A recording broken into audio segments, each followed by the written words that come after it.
меня зовут. Вот, я простая пенсионерка. Вот, на пенсии. Занималась, ну, чем дома? Огород, там рыбалка, ягоды, грибы. Ничего особенного такого. Ну, в Беларуси с чего началось? Началось, когда приезжала Светлана Тихановская, ее команда, вот 3 девочки эти, мы вот как-то подзарядились, зарядка, вот эту, заряд энергии получили, что все-таки можно жить в новой Беларуси, можно жить по-другому. Дальше выборы. Я лично видела, как эти выборы сфальсифицировали.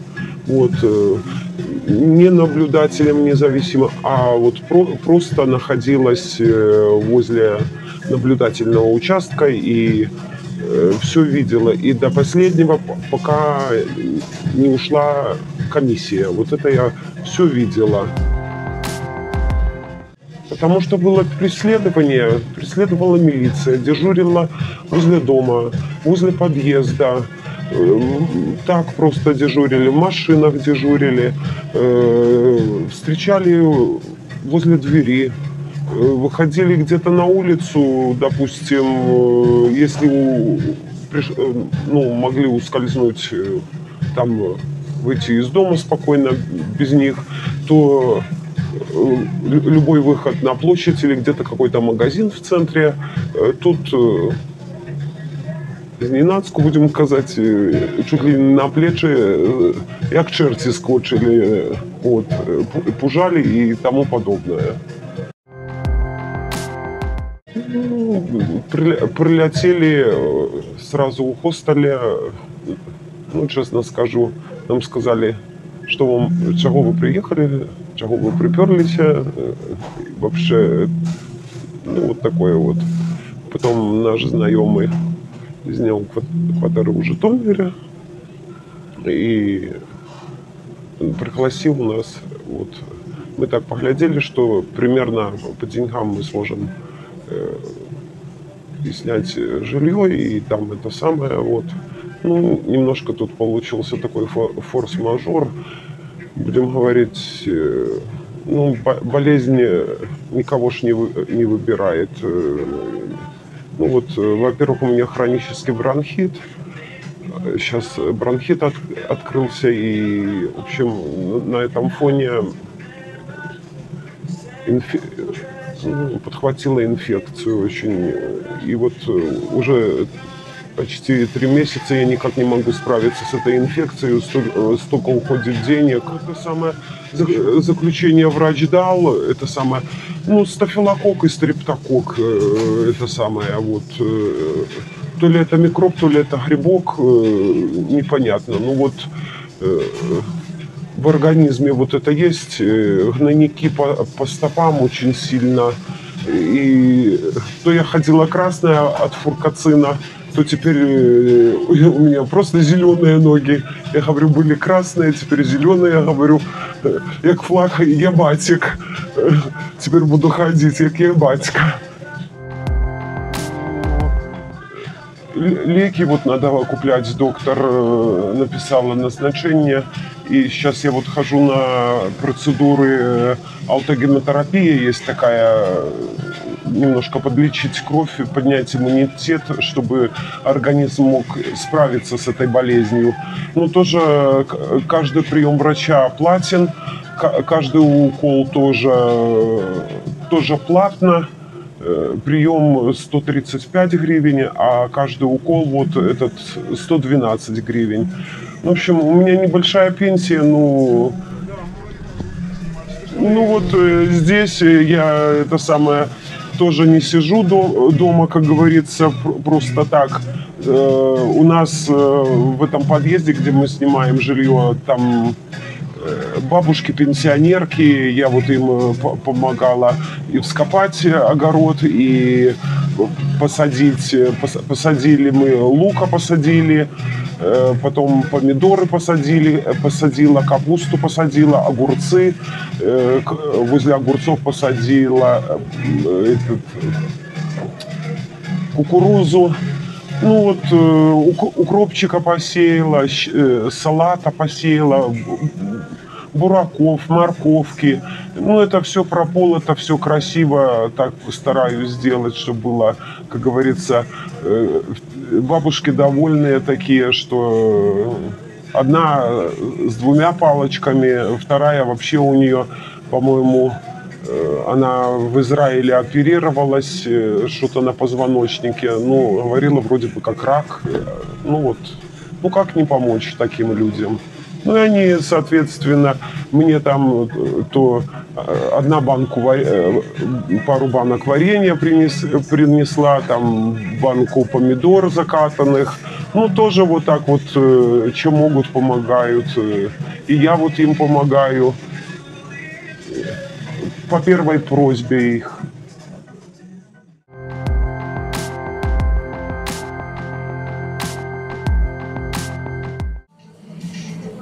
Меня зовут Шишинова Илона. Я родом из городского поселка Шарковщина, но мы совсем недавно переехали в соседний город Глубокое. Чем я занималась дома? Последние 5 лет я находилась в декретном отпуске. У меня 3 детей. Один из них уже взрослый, 16 лет, и 2 маленьких. Вот. Я лет 10 уже не доверяю нашей власти, так называемой, и как бы, честно сказать, выжидала момент, когда можно будет сказать открыто, когда вот будет точка этой невозврата, которая лично для меня была даже не в августе прошлого года, это даже было раньше, после того, как начали закрывать самых активистов, вот когда Сергея Тихановского закрыли, Андрея Новикова закрыли, нашего Поставского. И когда начали остальных закрывать, я поняла, что уже пора. Ну, как бы, хватит бояться, хватит молчать. То есть я была даже волонтером, активистом штаба Светланы. То есть это была и помощь в предвыборной кампании, и при сборе подписей. Это были и листовки, и плакаты. И, конечно, я была на митинге, когда Светлана приезжала в Глубокое. Ну, в общем, я была на всех митингах в ближайших городах. То есть, как бы, эта борьба не прекращалась. Параллельно я писала письма политзаключенным. Также, по возможности, мы, поскольку Андрея Новикова закрыли, помогали его семье, жене с детьми. На тот момент она осталась одна. Это была всякого рода помощь. То есть и продуктами помогали, и где-то денежку собирали, где-то одежду детям передавали, как могли. Конечно, это были все акции солидарности. Потом, когда уже ужесточились репрессии, в нашем городке, в маленьком городке, это все происходило на тот момент еще до того, как я уехала в Шарковщине. То есть у нас было очень много партизан. Как бы не могу рассказывать подробности в целях безопасности, потому что многие еще находятся до сих пор в Беларуси. Но это была такая борьба, которую, видимо, наша милиция не ожидала от такого маленького города. И я так понимаю, что они получили приказ сверху утихомирить, грубо говоря, нас. Я так понимаю еще, что я очень сильно мешала, потому что была везде сильно активная. И,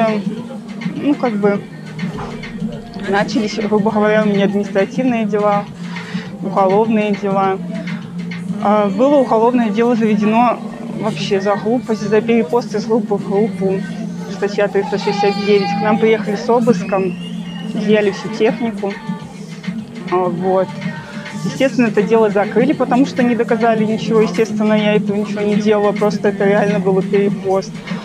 На этом все не закончилось. У нас на тот момент очень активно рисовали, флаги рисовали, где угодно. Это были остановки, там заброшенные фермы, асфальт и все. Естественно, милиции это очень сильно не нравилось. И вот в один из вечеров просто я оказалась не в то время, не в том месте. И когда меня остановили, нашли у меня в машине краску, ну и как бы все. Меня забрали на тот момент.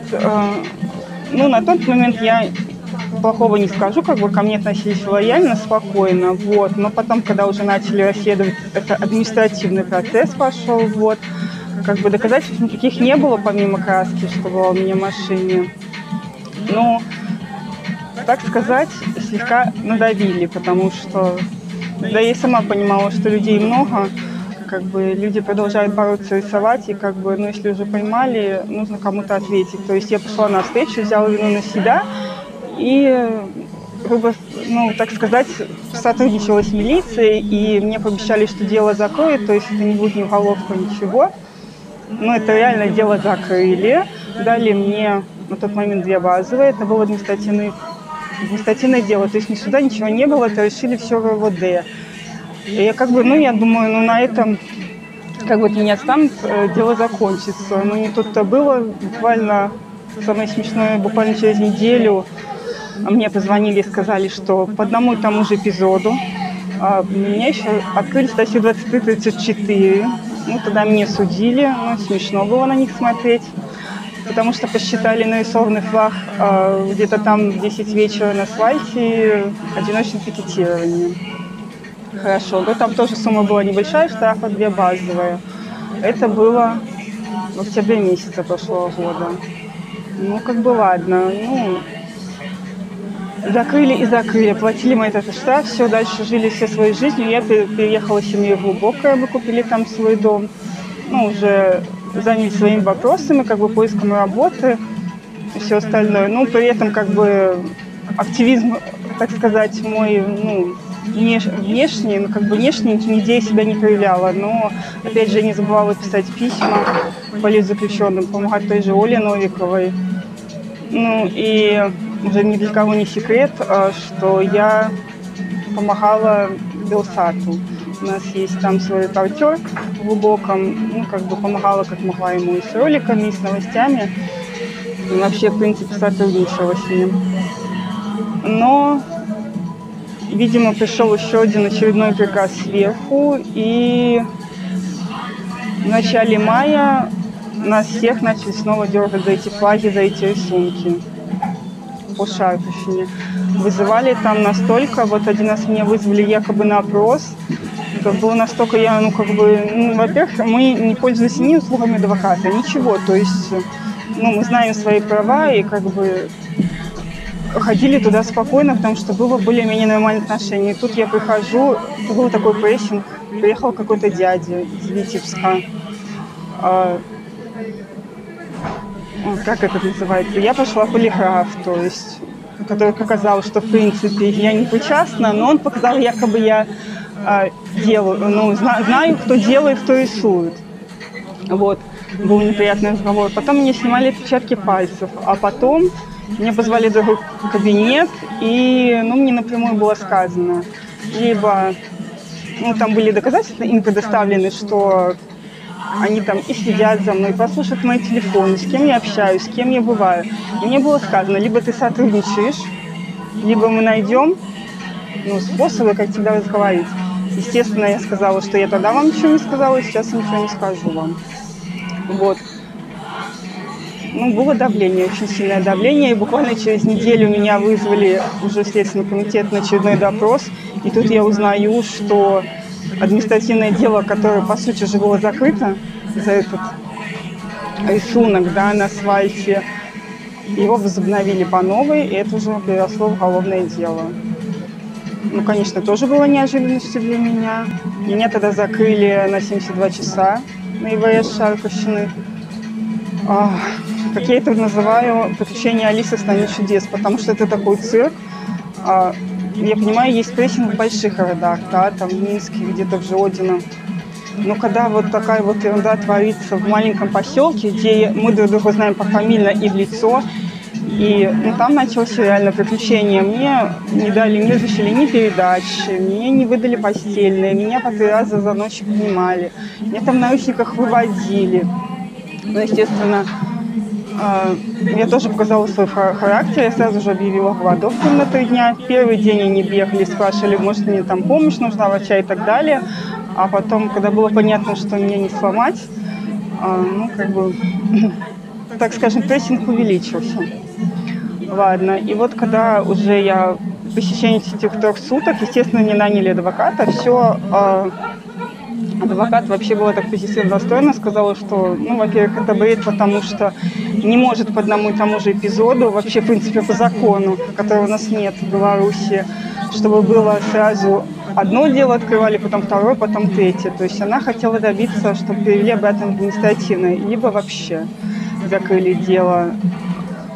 Первую неделю, наверное, я вообще никуда не планировала уезжать. Я такой борец до последнего. И ну, эта статья моя, 341 уголовная, она вообще предполагала самое максимальное, страшное, это до 3 месяцев лишения свободы. То есть я этого не боялась. И я спокойно сидела и никуда не собиралась. Но мои друзья, мои родные, ну, скажем так, они на меня надавили, уговорили, вернули меня с неба на землю и сказали: ты что, забыла, в какой ты стране живешь, тебе нужно уезжать.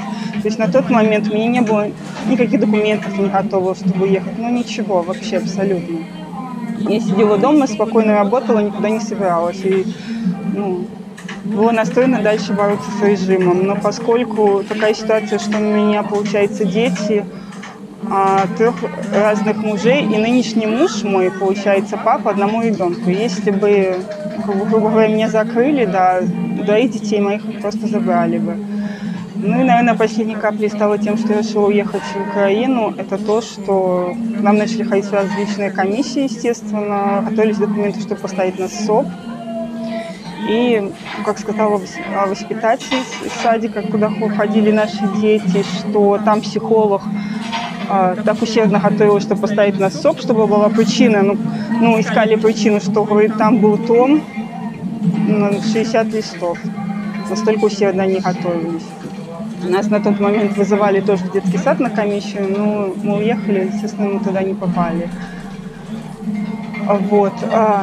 Когда я вышла с ВВС, естественно, мне сразу же вручили повестку, не повестку даже, как это правильно называется, подписку о невыезде за пределы РБ и подписку о неразглашении.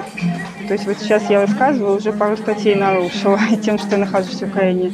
Но опять же спасибо друзьям, активистам, которые помогли, была возможность. Я все-таки смогла уехать из Беларуси. Активисты помогли выехать моей семье. И вот на данный момент мы находимся здесь, в Украине. Ну, изначально мы тоже были в хостеле, потом уехали также к нашим активистам в Житомир. Пока находимся там. Ну, хочу сказать спасибо активистам белорусам Украины, потому что помощь реально была. Вот у меня дочка болела, помогли нам сходить к врачу бесплатно, помогли нам купить лекарства. Но на данный момент как бы у нас вообще, в принципе, в планах, поскольку я пересекала границу тайно, так скажем, то есть я легализоваться здесь не могу в Украине. То есть подаваться на беженство – это долгий процесс. Поэтому ну, как бы мы советовались с мужем, приняли решение, хотим уехать в Польшу. Там уже у нас много друзей, активистов наших, которые ехали, устроились. Ну, опять же, чтобы уехать туда, это в первую очередь нужно сделать визу, оплатить страховки. Ну и на первое время, не знаю, как там сложится в Польше, возможно снять жилье. Поэтому все упирается в финансы. Если бы была возможность как бы полегче, попроще устроиться в Украине, а еще лучше вернуться в Беларусь, естественно, это был бы реально самый лучший вариант для нас. Но пока так, как есть. Хочется дальше бороться с режимом. Вот сейчас я сижу и понимаю, что лучше я буду здесь и буду бороться, то есть рассказывать всем и всюду реально о том, что происходит в нашей стране, чем я бы сидела там 3 месяца и, возможно, сидя там, заработала бы еще из воздуха пару уголовных дел. А дети мои были бы где-нибудь в приюте.